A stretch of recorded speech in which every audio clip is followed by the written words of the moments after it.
You want more sales with print on demand. I get that.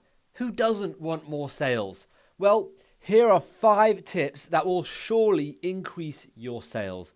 And I've learned these in my 11 years doing print on demand, making this more than just a side hustle, but actually a full-time income. Number 1, designs matter. Despite what anyone might say on YouTube or gurus or whoever, the quality of your design matters. It's not about quantity over quality.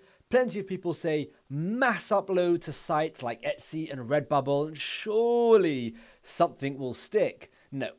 If you just mass upload crap, you'll flood the market and you won't actually get any sales. With a platform like Etsy, it's quality and quantity. And with a platform like Shopify, it's quality over quantity. But never ever is it quantity over quality. So if you're not getting sales, the first place to look is at your own designs.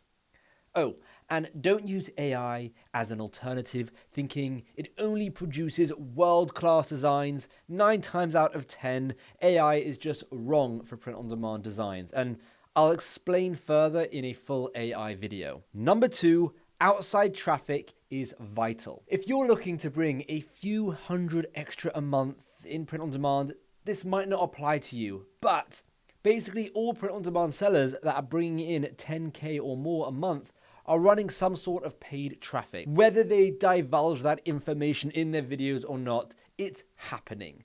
There simply isn't enough traffic to be spread around the millions and millions of designs to get people 10K a month in profit. Sure, there are outliers, but I'm talking about the 99% of sellers. There's always going to be outliers with every example. Nowadays, as print on demand is getting more competitive, people are needing to turn to ads even sooner just to compete. Now, before going to number 3, if 1 and 2 were helpful, please hit that subscribe button. Someone here could be the 100,000th, it's a hard word to say, the 100,000th subscriber. Again, I think I said that wrong. Anyways, don't forget to hit the subscribe button. Number 3, a bad mock-up can ruin everything. Potential buyers can't touch, wear, or see your product in person. They need to rely on the information given to them by the way of a mock-up. And the buying decision can be made solely on how good that mock-up is. If you use fake AI people, the buyer will notice that. If you use a generic model that's been used 1,000 other times, people or buyers will notice that. And if you make the design very small and hard to see, the buyer will notice that. You need to make your mock-up as desirable as possible, and that could be as simple as something like this.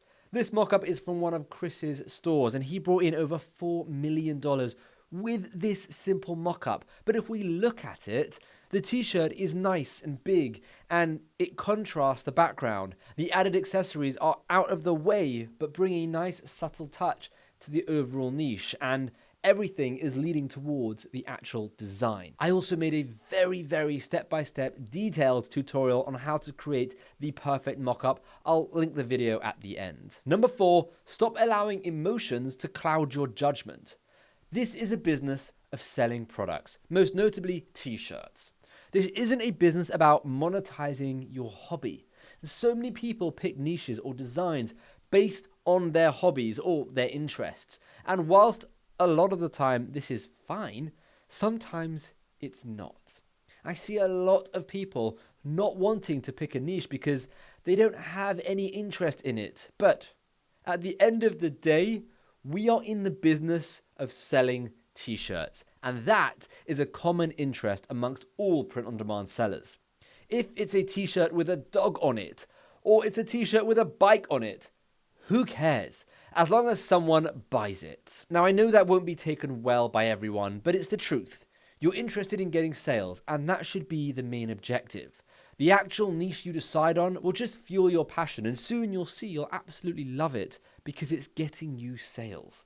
I don't want to be seen as that guy just telling you to sell whatever to make some money. I want you to get some enjoyment out of the business. I want you to want to do it. But I'm telling you, I've seen this so many times. If you take emotion out of it, if you step back and pick a niche and designs based on data and a track record of sales, you won't care if it's something you would wear personally. You won't care how passionate you are about the actual niche. You'll just be over the moon that sales are coming in. Number 5, stop reinventing the wheel. This industry isn't big enough for people to reinvent the wheel every 5 minutes. And when it comes to print on demand, I'm referring to products, designs, mock-ups, and strategies. So many people want to sell canvas shoes, curtains, or wallpapers.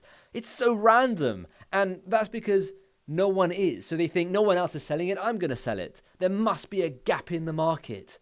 No. There is a reason no one is selling those items. Because no one wants to buy those items. And we should look at the successful sellers and emulate what they're doing. Huge companies do this all the time. Look at Instagram stories. They got that idea from Snapchat. Look at Google Home. They got that idea from Alexa. Sorry if I just turned on anyone's Alexas. But that's the point. You don't have to reinvent the wheel here. And I'm not suggesting copying people's designs pixel for pixel. I'm suggesting looking at their strategies, their niches, their designs, and seeing how you can tweak things, but stick on the same overall path to actually get sales. Rather than squeeze in a new product into an already crowded market, why not just sell the most popular product in that market? It has a proven track record. And of course, if you've watched my channel before, you know I'm talking about t-shirts. If you need further convincing, go into your cupboard. Besides socks and boxers, or knickers for women, you'll see t-shirts is the most popular item of clothing for most of you. And not all of you, but most of you. And that's because we buy a ton of t-shirts throughout the year. It's never ending. There's 8 billion people on the planet. Why are you trying to sell wallpaper when no one wants it? We want t-shirts, so it makes sense to sell t-shirts. In case you're wondering, I sell the Gildan 64,000 t-shirt that I get on Printify via SwiftPod.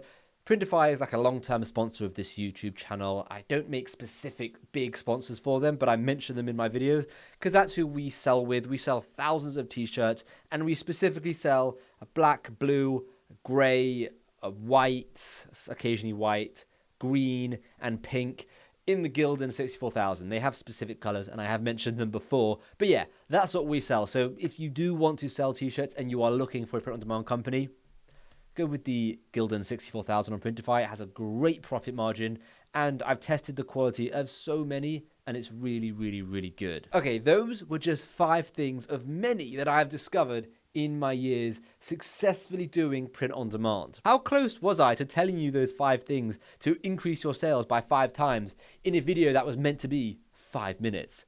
Comment down below on how far I was away from a 5-minute video. And of course, if you haven't already subscribed, help me get to 100,000 subscribers. It's going to be a huge party, and I'm so excited. Oh, it's been 8 years since I started this. So yeah, this is a big, big achievement, I think, anyway.